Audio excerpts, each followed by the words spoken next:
Now, maybe you can start, the team from Lehigh University can introduce themselves quickly, the school you're in, and why you joined this creative inquiry class at Lehigh. Starting with maybe Wei and Tristan, you've started as early as the summer, and then Sage, and then Daniel. So hi everyone, my name is Wei. I'm in the College of Arts and Sciences at Lehigh studying biology, and I joined the Mindanao Food Highway Inquiry class because I was really interested in being able to help reduce issues with food insecurity within the Philippines. So that was my main goal. And then I'll pass it on to Tristan.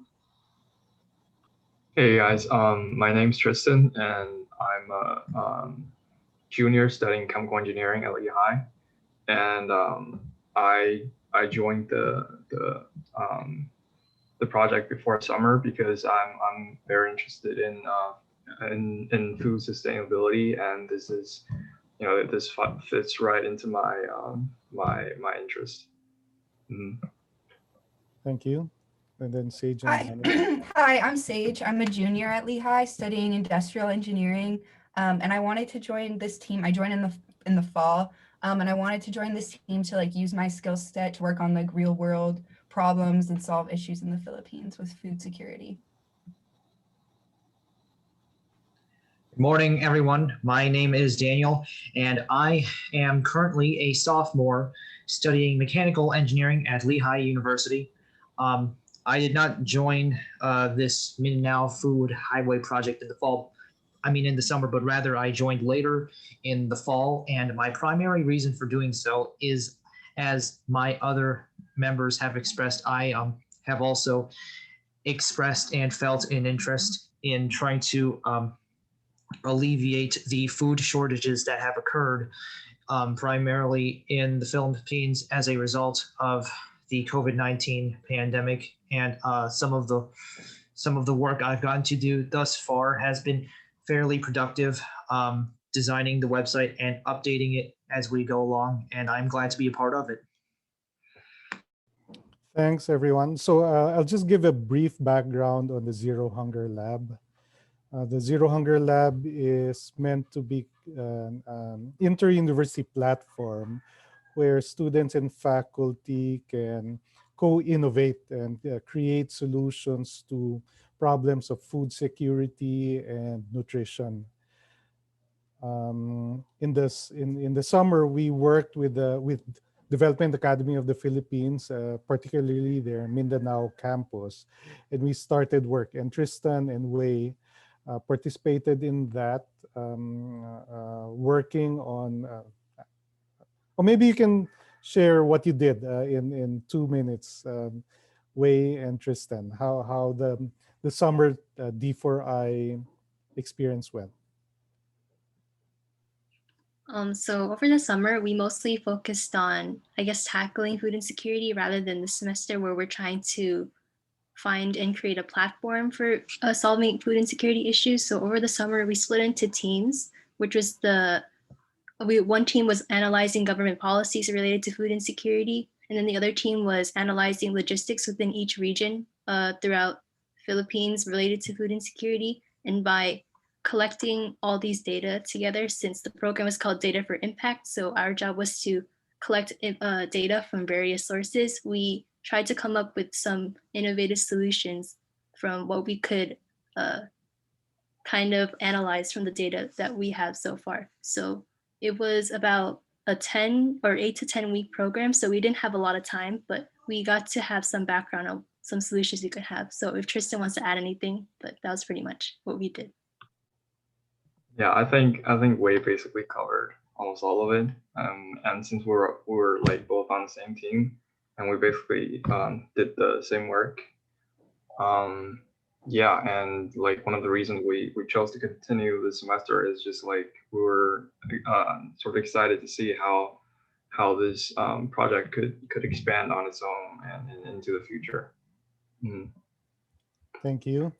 So Sarah is just joined us. Sarah, we just had a round of introductions, and then John Dumayas did. No? So Sarah, do you mind introducing yourself and sharing in 1 minute your background and how it was collaborating with this team from Lehigh University? Sarah? Hello, good morning, everyone. There. So I'm Sarah Villas from Pamantasan, Lungsod, Marikina. Nag-mute ka, Sarah. I Okay, yeah. Okay, go. sorry. So yeah, I am an intern under Civica, and the experience was really great. I am learning, and I'm really looking forward for more. And just to be honest with you, well, I'm still figuring things out because I'm not used to this kind of research work. But like what I've said, I'm really learning a lot. And I'm also a communication arts student, also in Pamantasan sa Marikina. Here. Okay, last two introductions. Si John Dumayas, do you mind introducing yourself? You're still on mute, John. Okay, well, maybe he's having trouble with his audio. And then Randy is just coming in. So, ano. So we started this in the summer. In the summer, we were working with a team from Development Academy of the Philippines. So that started sometime in June. And so that was when the lockdowns were just kicking in. And so we anticipated severe food shortages and disruptions in the value chain. We did research on that. We did data gathering in Mindanao. And then we were expecting to do the same in BARM, Bangsamoro Autonomous Region of Muslim Mindanao. Um, and we had initially started the semester hoping that the team as the semester started, the team from Lehigh University could join the kickoff of that project. But turns out there were more delays than we had expected in BARM. So we had the team just move along and move forward and work on what we called SIGLASys, which would be an information system, web-based, that was supposed to be designed to help Sangguniang Kabataan officers from anywhere in the country to build up an information system or civic engagement system that would close the loop, so that youth volunteers, just like Sarah and Wei and Sage, youth volunteers, college students, but SKs could go online and then from this SIGLASys system, begin to figure out how they can help create local solutions to food insecurity and nutrition. So now today we've been doing this. This is week 8 or 9 or 10. I lost count how many weeks we are into the fall semester. And then now they are presenting 10. Okay, we're in week 10. And we asked them to present their milestone for this milestone. And then around 4 weeks from now, they will present a next milestone as an output of the additional 4 weeks of work. Okay, so yeah, maybe we can start. So how do you intend to present, team? Would you like me to share my screen? Okay, yes, go ahead, please. So we're recording this, and we imagine this to be a model or a prototype of the way we engage students here and abroad in different parts of the country so that more students can start working on projects like this. Okay. Okay, so the floor is yours, team. Can everybody see the screen?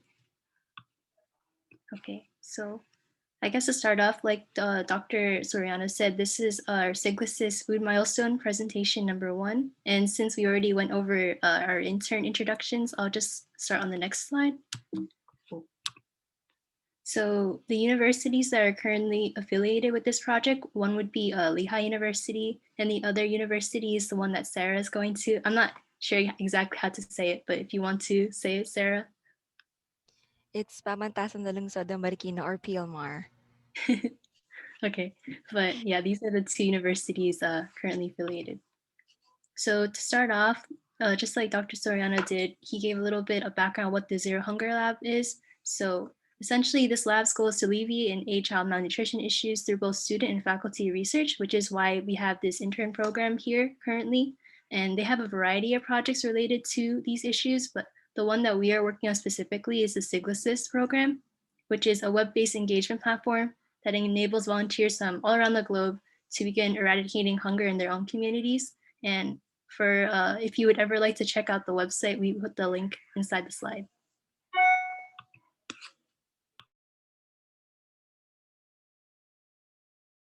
Tristan, you're on mute. Sorry. So what exactly is SIGLASys, this platform we're building? So right now it's admittedly it's a very basic website, which is why we're doing this milestone presentation. Like hopefully in 4 weeks, it will like encompass certain functionalities that will help local officials to have like better access of information. And we also sort of hoping that it will include a training course that will help local officials and college students to utilize and design their own SIGLASys based on their local situations. And it will also have very extensive information based on the participant and networking information for networking purposes.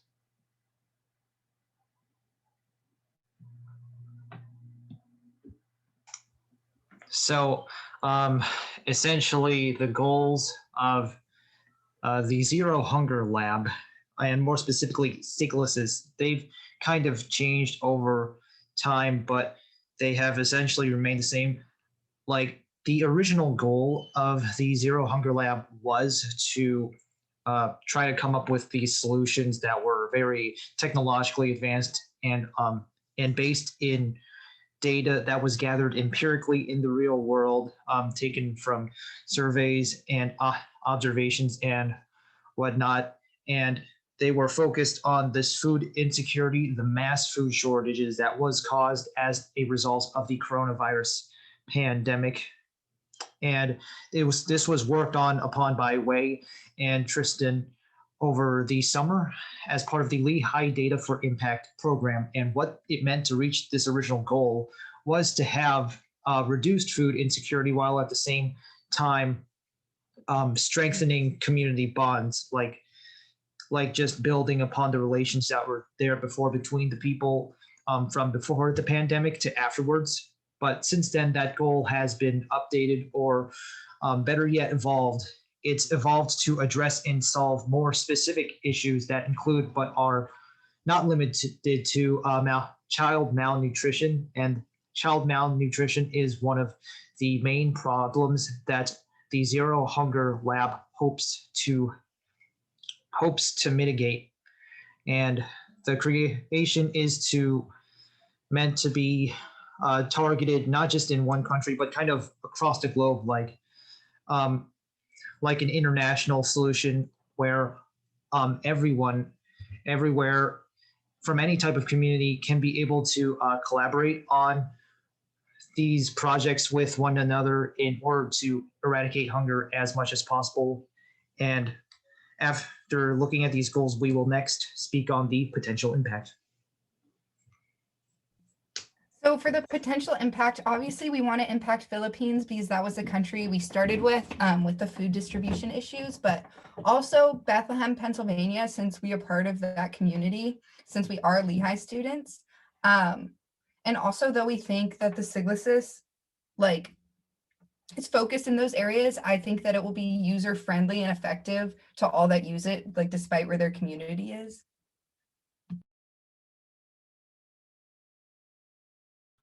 So ideally, this is the framework that we mapped out for now. So as we said previously, Tristan and I worked on the project from June to August, and then now currently we are in the August to December phase.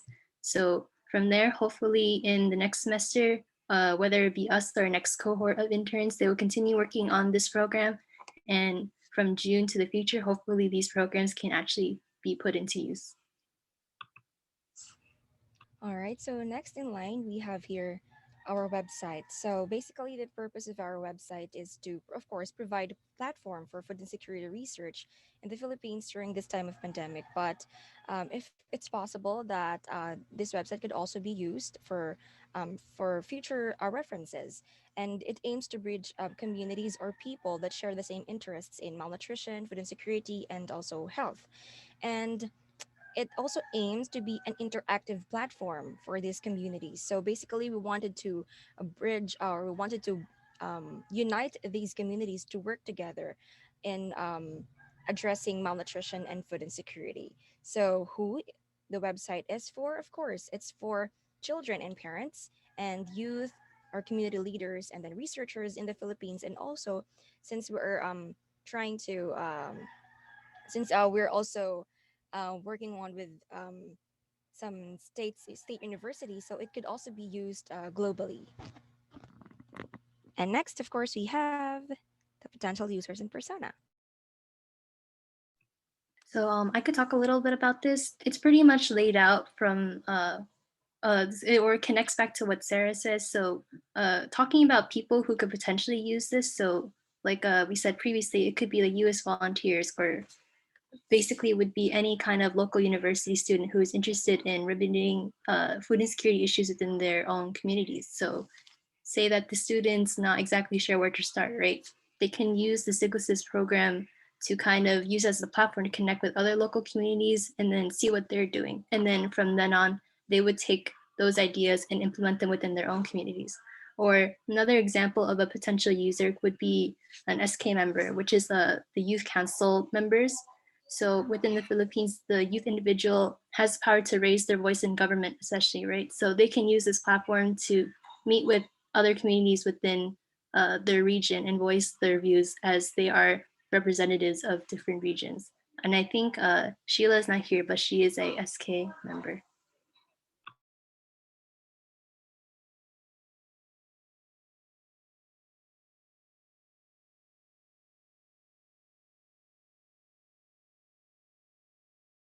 All right. So the creation of the Zero Hunger Lab 129 class. So like what Sir Soriano mentioned, Zero Hunger Lab class is it's like a series of classes. So for this one, it will be it's inspired by the edX, if you're familiar with it. It's an online educational platform that offers high quality online classes made by Harvard and other partner institutions. So it was founded in 2012. So it's basically just like that. So, but the difference is the Zero Hunger Lab will be focusing on health, malnutrition, and on the topics that we have mentioned a while ago. And of course, this aims to educate our students or people on how to tackle food security issues within their own communities, like what we mentioned a while ago. So we have here the link if you wanted to visit it. So it's still under construction. So we're still improving the ZHL 129 class. Thank you.